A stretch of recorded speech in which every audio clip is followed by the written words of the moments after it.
Welcome to the Banker Lamp. Please enjoy the video. In this video, I will explain how to build a Divi website. First, you will need to select a reliable web hosting provider and register a unique domain name for your site. Once that is set up, proceed to install WordPress on your hosting account. After WordPress is ready, purchase the Divi theme from Elegant Themes and install it directly onto your WordPress dashboard. This foundational setup is crucial for a smooth building experience.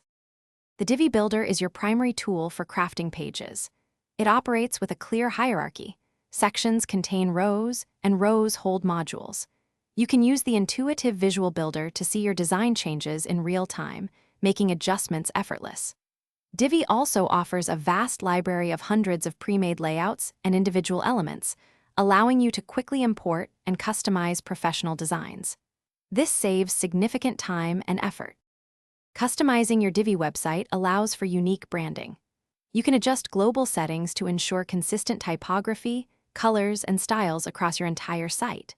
For more granular control, design individual modules with custom backgrounds, fonts, and precise spacing.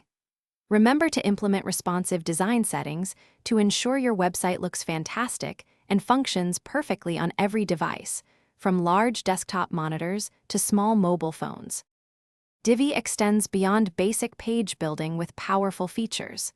Easily integrate contact forms, stunning image galleries, and even full e-commerce functionalities if you are selling products. Utilize Divi's built-in optimization tools to help your website rank better in search engine results. Before launching, perform thorough final checks on all pages and functionalities. Once everything is perfect, confidently launch your professional and engaging Divi website to the world. Thanks for watching. If this was helpful, leave a like and consider subscribing. See you next time.